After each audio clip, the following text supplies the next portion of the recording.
Hey everybody, welcome to another episode of Reading Radio. I'm Jason. And I'm Laura. And this month we also have a special guest. I'm Heather. The love of my life is joining us this month for our book, The Inheritance Games by Jennifer Lynn Barnes. Now, what do we know about this book? Well, we don't have to jump right into the book. What do you got going on? Just got back from winter break, the beginning of this week. Lots of schoolwork going into. How's your NaNoWriMo project going? Not as well. I have not worked on it much, but I'm trying to. Are you still actively working on it? Yes, Okay. I am, slowly That's the but important surely. part. Keep moving. 5,000 words a week should be fine. It's only 1,000 words a day. It's way less than you had to do for the month of November. That is less than I had to do for the month of November. How about you? Got anything exciting going on? Still working on coaching courses. I'm reading Brandon Sanderson's The Final Empire. It's the first of the Mistborn trilogy. Only to realize halfway through that I'm pretty sure I read it already. It's starting to seem very familiar. What about you? What do you have going on? Current reads, I have Jane Austen's Persuasion, Habits of the Household, that I cannot recall the author's name, and I'm dipping my feet in the crafting world to learn some new crochet techniques. I might arm everyone in the household with scarves and hats and cowls, and then I'll have to move on to... Moo cows? No! Scarves without an end. Infinity scarves. Infinity scarves. You say, cowl. Is that what you meant? Cowl. Like Batman wears a cowl. Yes, a cowl. Not a cowl. Are you going to knit me a Batman cowl? Or crochet me a Batman cowl? I do not knit, but if you would like me to learn and add that to my challenge list for 2022... I would just be impressed if you did it. For a Batman cowl, or would you prefer a Jane from Firefly hat? Oh, I will always take the Jane hat. Oh, yes. All right, The Inheritance Games. What do we know about this book coming into it? That the front of the book was pretty. Okay. So I knew about it only because I checked Goodreads' Best of 2021, their YA list, and The Hawthorne Legacy, the second in the series, was one of the top books. Yes. And so I said, hey, Laura, didn't you read this series already? And you said, yes. And I said, we should read this for the podcast because it sounds interesting. And that's kind of how we got here. At least I pretty think. much. That's how I remember it. So you've read both book 1 and book 2. Yes. And I made you reread book 1 to make sure you didn't spoil anything. Yes. All right. Anxiously awaiting for book 3 in August of 2022. You are or she is? Well, I assume by mid-August I shall be able to read the second book in the series. So You hope. I don't know. Laura said the second's not as good as the first. I'm tempted to wait and see if the third makes it up for it, or I'm just going to be happy with the first. The first was really good. We'll see. We'll see how we discuss that. So, overall, non-spoiler impressions. You compared it a lot to Knives Out, and that's what most of the reviews, online, have compared it to. Really, the summaries I've seen call it a Cinderella story. Mm-hmm. Which, it's almost like a post-Cinderella story to me, because she gets rich, and then that's when the story starts, whereas Cinderella, it ends as soon as she becomes rich. So, I know they call it a Cinderella story like that out of nowhere victory kind of story, but... Yeah, I don't know. I don't feel like I would call it a Cinderella story. And Knives Out, I guess I kind of get, but it's more the thriller isn't the proper word. Because mystery. I think of blood and gore when I think thriller, but mystery is a good... It's a fun book. It's a quick read. It's a good book. I enjoyed every minute of it. Yeah, I think I read it in 2 days, which is fairly unusual. Well, I listened to it in 2 days. That makes it a lot easier. Mm-hmm. It was on Christmas break, and I could lay down, put in my headphones, and just listen away. The first time I read it, I read it nonstop, which got me in trouble because I wasn't doing my school. Oh, really? You were yelling at me because I was reading instead of doing math. That happens a lot. Correct. Algebra and inheritance games do not correlate. See, when you get hooked on a book, you get in trouble. I end up being way more productive. I'm like, honey, do you need me to go to the store? I'll go to the store. I'll go grocery shopping for you because I have a book I want to listen to. And then you won't let me ride with you because you're like, I'm reading my book, go away. Yeah, you can't come with me because you're not in the same... Well, this one you could have because you'd already read the book and it wouldn't spoil it anything for you. But most of the time, I'm like, no. You haven't read this book with me. I need to read it. Okay, let's talk age, range, and content for the Inheritance Games. These were all over the board online, so I'll get your input first. Well, I really want to hear from you, Laura, because I don't think I would have noticed as much, except for Jason, you said a little bit about it in the interactions that the main female character has with any of the boys. It kind of always gives the heart skip a beat, sweaty palm feel. Mm-hmm. Which... Avery, you can say her name, by the way. Which makes me just wonder, like, if you're a younger kid and reading it, or, you know, your family read aloud, are you even going to notice those moments? Say, I was reading it, the first time I read it, Dad was ahead of me when we were reading it the second time. He's like, I'm surprised you picked this. There was a lot more romance than you normally like. And I went back to think about it, and I didn't remember afterwards a lot of, like, the romance scenes. So it didn't particularly stand out to you? Or Not really. But you said you tend to even skip over parts. Yeah, I definitely, if they start to get explicit. So I do, like, skim over them. And I probably wouldn't have noticed because I was reading it with the mindset of my daughter's reading this as well. Without spoiling anything, there are a few passionate kisses, depending on where you put that on your scale. There's the heart skip a beat kind of infatuation. And then there was the one scene in the bathroom, which was kind of weird. Well, yeah, that's where I was kind of talking about. Well, the one with the mom, not the kiss. Where she's in the bathtub with, like, the bubbles. Yeah, okay, yeah. But I definitely don't think any of that, like, you use the word explicit, and I want to make up for that word by saying there's definitely nothing in my feels that I would put as explicit. Descriptive. Or passion, like, I don't think it's worse than other books we've done, but it's definitely higher up on the romance level than what we normally do. Yeah, it's more than Hunger Games, because they never really get there. It's, you know, I don't know what would be less than. But yeah, explicit's probably the wrong word, because explicit tends to mean something a little more than R-rated. This is just, I want to say explicit in the, not implicit, but explicit. They do talk a little bit more about the feelings that are there, about the passion and the lower abdominal feelings that occur when it happens. That's a great way to describe it, is that it's explicit. It's just using the direct words of what's happening instead of discreetly implying them behind closed doors. A lot of YA, especially more middle grade books, imply those things, but never explicitly say them. So yeah, that's the way I mean explicit. Yeah. And even then, again, pure innocence. Sure. Like, don't listen to this and then take it as this is a dirty book. It's not in the least. It's only because this is our particular thing that we pay attention to. We think about warnings of. Yeah, because I'll read books with language and not even notice, except if I'm reading it specifically to think about the podcast, because that doesn't bother me. There was a fair amount of language in the book. There was, especially Max, but that's all implicit language. Yeah. So depends on if your kids already know the words, they'll know what she's talking about. If they don't, then what do they say at the Ren Fair? If your kids get our jokes, that's not our problem. Yeah, it's something more like that.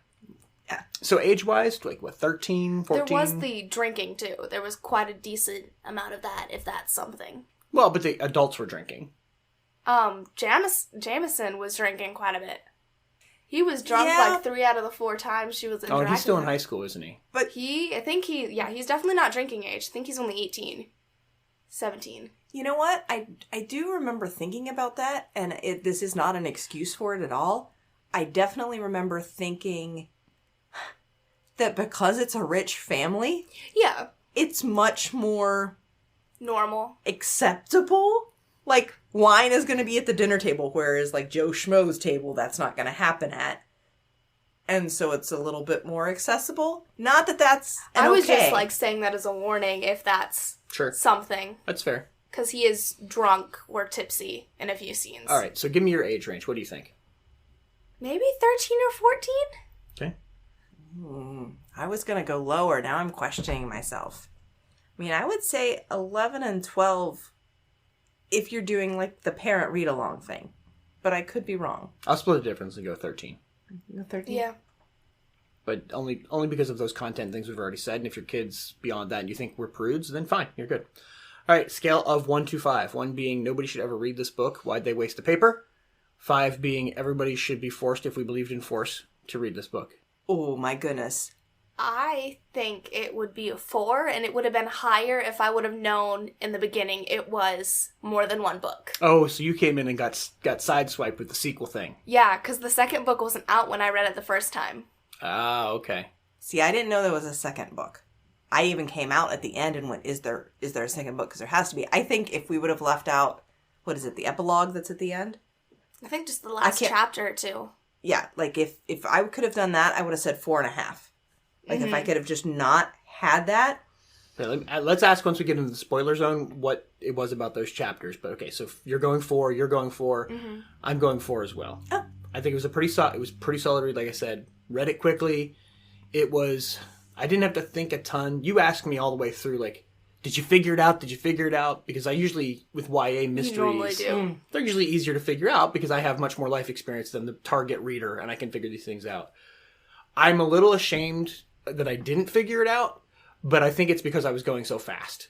Had I stopped to think about it, I definitely would have figured out where Chekhov's gun was, and we can talk about that in the spoiler zone. See, I never figured that portion out. It was something else that I figured out, but not the ending. I definitely did not figure it out at all because I don't typically think about it in mysteries. I like being surprised.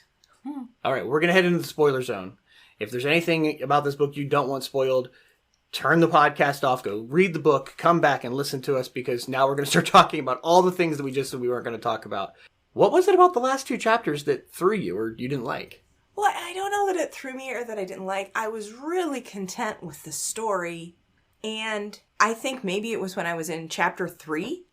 I even came out to you guys in the kitchen because you had both gotten further than me. Laura had finished it. And I was like, so Tobias is the homeless guy, right? Yes, that's the moment I knew that was true. You came out and said that and I went, holy crap, how did I not see that? But it was so early on that I put that together and... Well, and that's it. It was Chekhov's gun.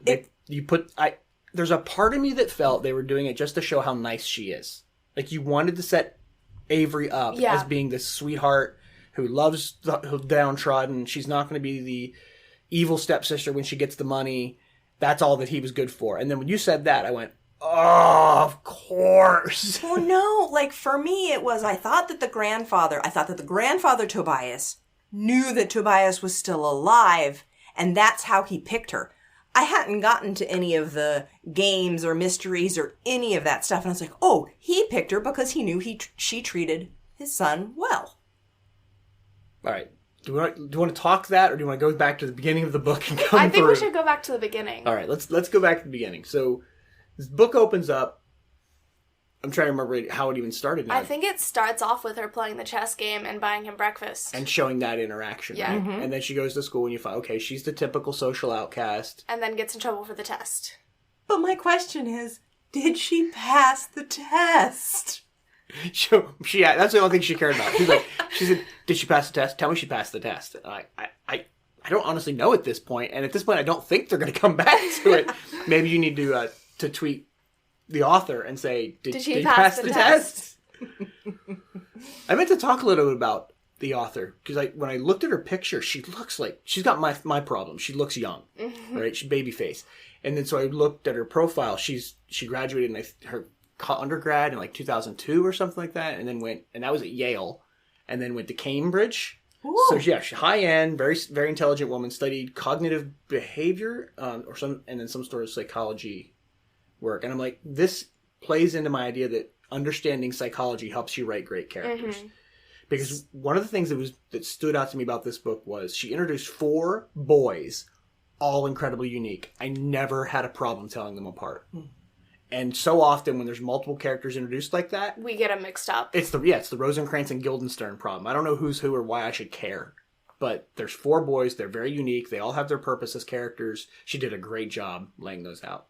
Well, one of the questions that I asked Laura when I was just thinking about the book, and I didn't think too deeply to answer my own question, was, do they fulfill the typical birth order descriptions? Mm. And I would say no. Like, Nash is not a typical firstborn. No, Grayson is. Grayson is the firstborn. I think Xander does seem like the baby, though. Yeah. Yeah, he definitely seemed a bit more spoiled and out of it than the others. That's true. Actually, I think because Nash was so far ahead in age than the other ones, he had a little bit of that only child spoiled time. But he took the role of the protector. That's true. Because anytime there was a problem, he's like, do you need me to take care of it? I'll take care of it. I loved the parts when he was like, so, you told your sister you're not going to school, right? Yeah. Did a little accent. Totally the big brother and the Texan. Yeah, but like Jameson acted more the baby than Xander. Totally. Well, like, but That's also middle child, though, wanting the attention. And Jameson's dealing with some post-traumatic stress. mm, So there's a whole different issue there that, having watched Emily die, that he was dealing with, and he was almost taking extra risks to punish himself. Yeah. okay. For that in the short run. I could see that card. Yeah. So, I don't know, what were your first impressions when the story started to open up and Grayson was in the office talking about the will? Did you assume she was getting everything? No. I definitely thought it was some sort of joke, like maybe she'd get a little bit, kind of what she assumed. Mm-hmm. Yeah, I thought it was going to be like this distant, only because like in my family, I know there was an aunt who I think maybe she was literally the 12th person in line or something, but they could not find anyone else to fulfill it. And so maybe she was this person that was, far on the line and got this minutia portion, this 1/86th of the inheritance. Right, but that's only because they didn't have a good will. You would assume this guy had, which he did. He had a very explicit will. I am inspired. I want to redo our will now and put puzzles in it. Oh. Shut up. No. All of your money is in a lockbox. Figure out which one and what's the combination. Gosh. You're going to get there and it's $10. That's all I had left.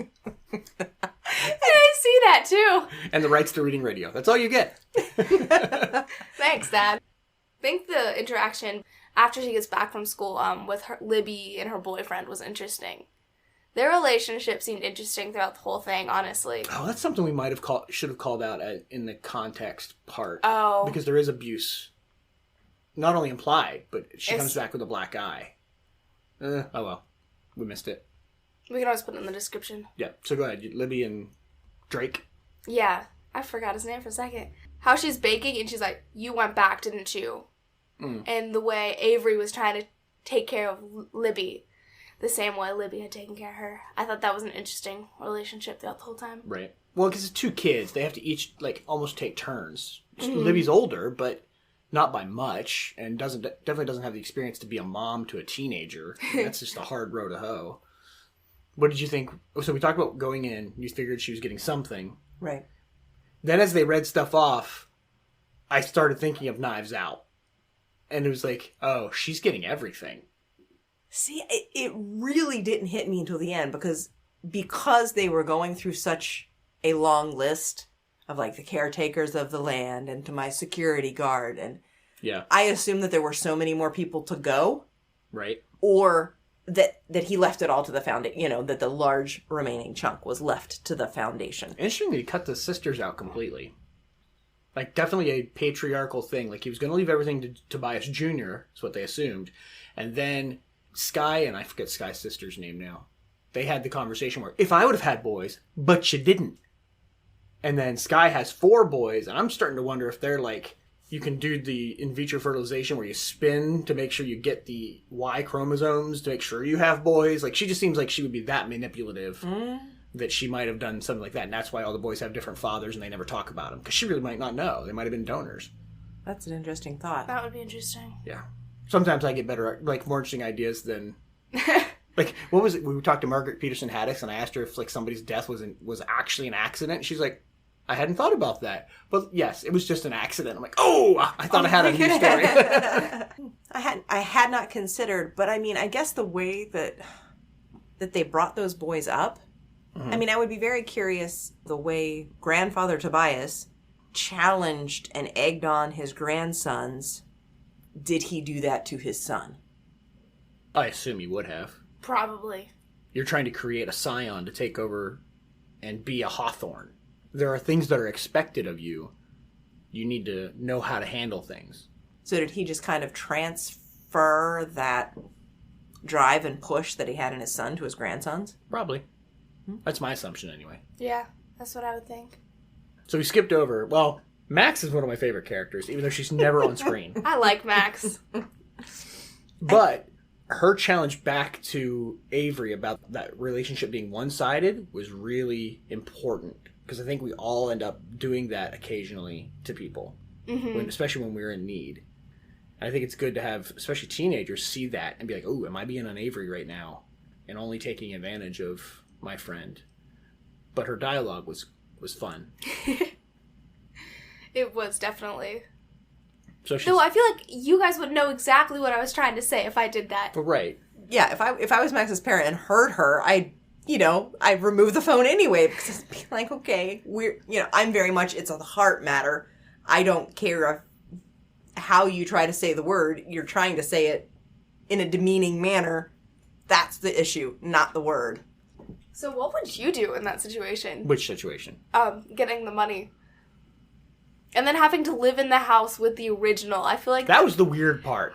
Honestly, that feels like a weird TLC show or something. Yeah. If you can survive in the house with the crazy family, you'll win. Yeah, something like that. I'd definitely be putting on some Kevlar. Yeah. That I thought might have been a red herring, too. How does she know she can trust Oren? Mm-hmm. He jumps up and defends her. Great. And he does a great job, but he could have been in on something all along and just lulled her into a false sense of security. I didn't consider that. Oh, I did, because she instantly trusted him for no reason. And he, so far, seems like a great guy, and he's protected her, But then he does use her as bait. Well, maybe because he was the only... decent person in the room. Yeah, the only one who showed genuine concern. That's true. The boys were there, but they kind of had their own problems. Well, if I was the boys, I'd be furious. Mm-hmm. Like this, if any of the family, like this woman just came out of nowhere, the girl came out of nowhere, and everything I thought I was going to have is now gone. My heritage, my inheritance, whatever. If I'm her, I might have been trying to figure out a way to split the baby.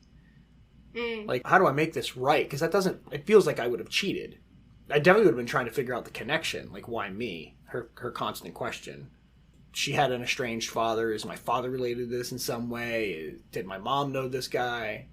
So at the end, when she remembers him, it's such a weird... Like, I want to see how they pulled that together in the second and third book. Well, see, it crossed my mind that Tobias Jr. was her father. Oh, no, she knows who her father is. Does she? Yeah, he's Libby's father. No, different fathers. Oh, yeah, they have the same mother's different fathers. But he's... Like, she knows she knows him by identity, but doesn't... Know him. He's not involved in her life. My brain must have skipped over that. In fact, didn't he make an appearance at the end or something? Did he call her or something? I'm trying to remember. I swore they had the same fathers because Libby was talking to him because he was trying to get the money from Avery. Because him and Livy would have been the ones to get the money if she would have died, if she had received it. So I was right. Libby and Avery share a dad, but not mom. Ricky Graham's is both their fathers. Oh, so we just had it backwards. Different moms. I don't think it really ever mentions Libby's mom. Just assume she's not around. Okay. All right. So what else was stand out? Discuss the puzzles, or? I think it's interesting that from the beginning, Xander called Avery the glass ballerina or the knife. Like, laid out that she wasn't actually a player. Tool. Yeah, a part of the game. And she kind of kept denying that the whole time until Jamison started treating her like just a piece in the puzzle. But now it seems like she might be more?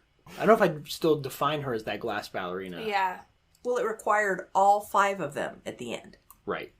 So if she was the, air quotes, glass ballerina, she wouldn't have been necessary. It would have been the 4 boys. That's it. Maybe not. That may be the fact. She's a key. Like, to solve the puzzle, you need her. That's the last piece of the puzzle. But then the last puzzle was hers. It wasn't the boys. Which one? The box. So all 5 of them did have an envelope. In the end of the book, she's treated with equality in the fact that they each have a letter. She has the box. Well, probably because she helped keep Tobias Jr. alive. That's true. So, unless he disappears, the second book seems like it'll be really short. If the story of the second book is finding him, she knows where he is. Unless she goes to the park and he's not there anymore, now you got to track him down. She has him in a house. Remember, that was the one thing that's one of the first and only things she asked from the lawyer was, would you please give him housing? But did they ever come back and say they did it? Ooh. Because the lawyer should have known who he was when she saw him. Would the lawyer have actually... She probably would have sent somebody. Well, no, I don't know. You have one client. You make sure that somebody important does the job. Yeah, but who takes priority there? Like, if Avery is saying, this is my one thing, are there past written rules to... I don't know, but you don't send an intern to do that. That's true. You send one of the partners to make sure that happens. True. So then, does the partner recognize... Because she dated Nash? Yes. Mm-hmm. So if she's that age, she may not ever have met Tobias. That's true, also. I know, Alora's like, she has that look in her eye like since she's read the second book, she can't say anything about this particular topic, so we can move on. Okay, so let's talk Rebecca. She was interesting. I don't know what to think of her at all, truly. Because, like I asked Laura, my question still is, if she heard Sky and Drake saying that they were getting ready to go to the woods for Drake to try to shoot Avery, why on earth would she go to the woods to go home, knowing that he could still be out there? To have an alibi. But she didn't have an alibi, because she didn't make it home until after it was done. She was still a suspect as to somebody who could have done it. Until she ratted out that she heard somebody talking. Yeah, but that wasn't until... Like the end. Yeah, much later. So I got worried about her when Avery was waiting in that room where they were trying to get all four of the boys back in, and then Rebecca appears at the top, and I'm like, oh gosh, she's gonna die. Well, and that's it. Like, I was like, oh, she was the one in the woods, and now she's gonna, shut the door on this hole or whatever, and that's gonna be the end of it. I think she's just awkward and traumatized. She spent her life taking care of her sister because her sister is weak physically because of her heart. And so her parents made it clear that she was important and they had to take care of her. She had to defer to her a lot. So her whole life was bound around her. So she dies. Now this girl's heartbroken. She was socially awkward to begin with. She was never anything special, air quotes, in her own mind.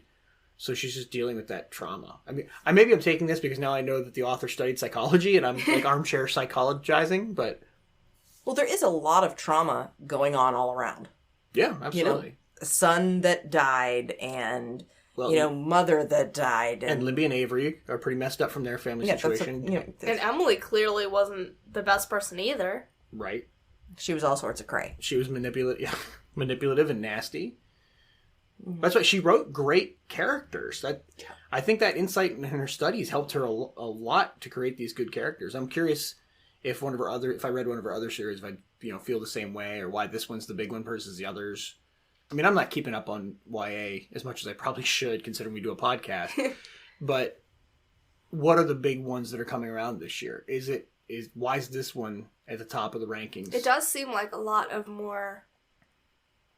Can't remember what the term is. Dark mystery, things like that. Sure, dark mystery. One of the other big books that I saw being publicized a lot before it came out was the same kind of genre. Well, so maybe that's kind of where people like mysteries and kids are getting more into them nowadays. Well, that could be, but I mean, also just because of the psychological aspects of all of the characters, they were so well fleshed out that I can see why it's in the top of the charts. Well, and it didn't. A lot of books go too long, and like the Tolkien effect.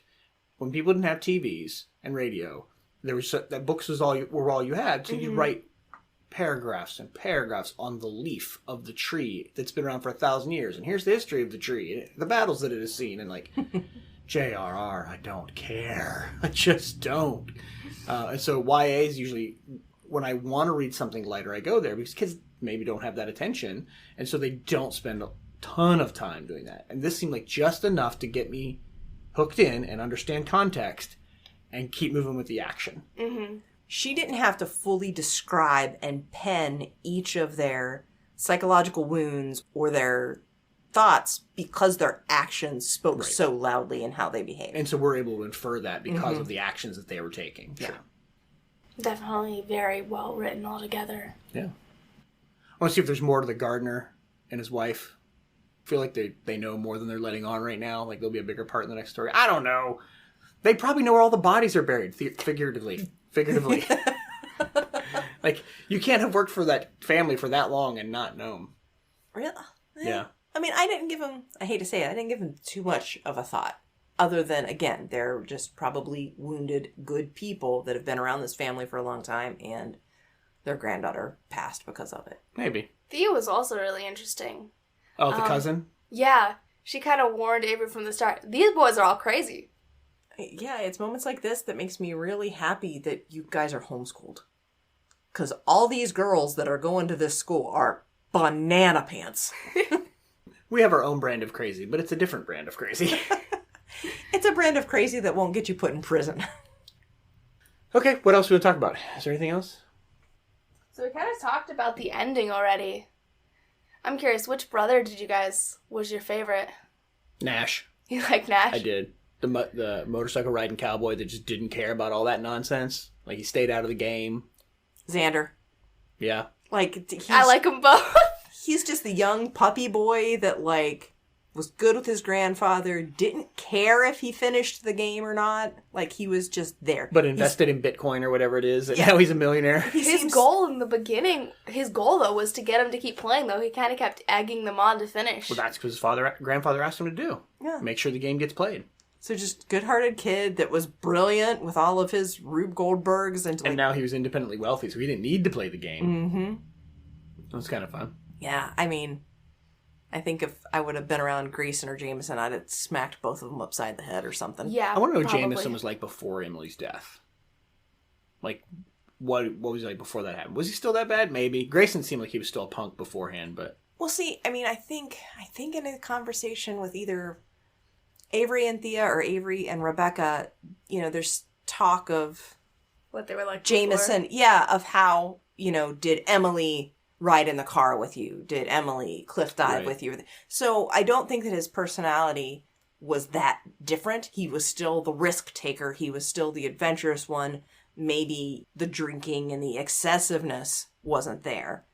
But I don't know that his personality altered too greatly. Fair enough. I'm curious, will you guys read the second book? Probably will. I'm trying to get through my Goodreads challenge is like 36 books this year. And so often I'll be looking for other books to get into. So I'll probably try the second one. I'll probably wait a little bit because I've done a lot of fiction so far. I need to get through some of my nonfiction. If I can ever get it from the library. Well, it was a popular book. Get it on Audible. I had it on hold before it came out. And I still had to wait quite a bit for it. Or somebody got you a Kindle for Christmas. Maybe you should just buy the ebook. They're unlimited. There's no limit on supply. Pay for it? Yes. You see where I get it from. I know. You're both... Libraries are this beautiful blessing. I agree. I love our library, but I love it enough to not wait and let somebody else who can't afford to buy it. So if you haven't seen, by the time this drops, there's a survey on our website, reading-radio.com. We're asking for your help in figuring out our books. We want to build a community of literature lovers. And so this finally found a poll that allows you to add your own options, and people can then vote for those options. Head over to reading-radio.com. You'll find that poll. Just click on it. Tell us what books we should be reading. If you're a YA author especially, put your book on the list. If it rises to the top because you share it with all your fans and have them vote, we'll read your book and review it. We're not big enough to make a huge difference, but you might sell a book or two and it doesn't hurt. Our next book is Fahrenheit 451. $5 if you remember the author.